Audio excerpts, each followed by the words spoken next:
दुख में किसी का साथ मत छोड़ना। एक बार एक शिकारी शिकार करने के लिए जंगल में पहुंचा। उसने अपने तीर पर बहुत ही खतरनाक जहर लगाया और शिकार को निशाना बना करके उसने तीर को छोड़ा, लेकिन उसका तीर चूक गया और तीर एक पेड़ पर जा लगा। वह पेड़ बहुत ही हरा भरा था और बहुत सारे तोते उस पेड़ पर रहते थे। जैसे ही वह जहरीला तीर उस पेड़ पर जाकर लगा, वह पेड़ धीरे धीरे सूखने लगा और उस पेड़ पर जो भी तोते रहते थे वह एक एक कर उस पेड़ को छोड़कर जाने लगे। उस बड़े से पेड़ के कोटर में एक बहुत ही बूढ़ा तोता रहता था, जो बहुत ही धर्मात्मा और अच्छे मन का था। सभी तोते उस पेड़ को छोड़कर जाने लगे थे, लेकिन वह बूढ़ा तोता जाता था, दाना लेकर आता और उसी कोटर में आ करके बैठ जाता, परंतु उस पेड़ को छोड़ने को तैयार नहीं था। बूढ़े तोते के साथियों ने कई बार आ करके उसे समझाया कि यह पेड़ सूख रहा है और किसी दिन गिर भी जाएगा, चलो किसी और पेड़ पर चलकर रहा जाए। परंतु वह बूढ़ा तोता वहां से जाने को तैयार नहीं हो रहा था।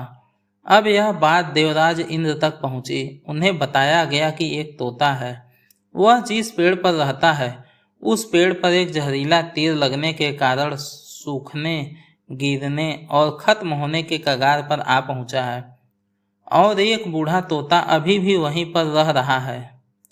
वह दाना लेकर आता है और वहीं पर रहता है, जबकि उस जंगल में बहुत सारे पेड़ हैं, लेकिन वह उसी पेड़ पर रह रहा है। देवराज इंद्र प्रकट हुए और उस बूढ़े तोते से कहने लगे कि आप बहुत धर्मात्मा हैं, बहुत ही अच्छे मन के हैं, लेकिन आप इस पेड़ को छोड़कर किसी और पेड़ पर चले जाइए, क्योंकि यह पेड़ कुछ ही दिनों में गिर जाएगा।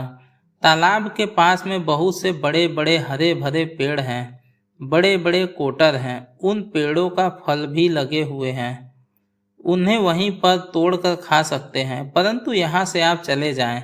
तोता बोला, माफ कीजिएगा, इस पेड़ ने मुझे जीवन दिया है, शिकारियों से मेरी रक्षा की है, हर मौसम में मेरे साथ रहा। ये कोटर मेरा घर है, यहाँ मैं पला बढ़ा हूँ, इस पेड़ को मैं छोड़कर कैसे जा सकता हूँ। इस पर संकट आया है तो क्या मैं इसे छोड़कर चला जाऊँ? मैं ऐसा कभी नहीं कर सकता। देवराज इंद्र तोते के इस बात से बहुत ही प्रसन्न हुए। उन्होंने तोते से कहा, मैं आपके इस बात से बहुत ही खुश हूँ, मांगो जो आपको मांगना हो। उस बूढ़े तोते ने कहा, मुझे बस इतना मांगना है कि जिस पेड़ ने मुझे जन्म दिया, जहाँ मैं रहा, पला बढ़ा, जिसे आप मेरा जन्मभूमि भी कह सकते हो, आप इसे फिर से वैसा ही हरा भरा कर दो जैसा यह था। देवराज इंद्र ने अमृत से उस पेड़ को सींच दिया और पहले की तरह हरा भरा कर दिया।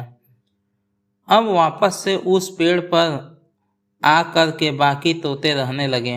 वह बूढ़ा तोता कुछ समय तक जिंदा रहा और फिर उसकी मृत्यु हो गई और वह स्वर्ग में चला गया।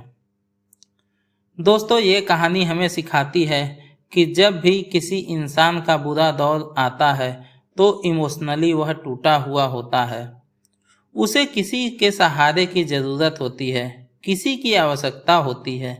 अगर आप ऐसे समय में उसे छोड़कर चले जाएंगे, उससे बात नहीं करेंगे, मुंह मोड़ लेंगे, तो आपसे बुरा कोई नहीं है, क्योंकि आप किसी के सुख का साथी बने या ना बने, लेकिन आपको हमेशा किसी के दुख का साथी जरूर बनना चाहिए।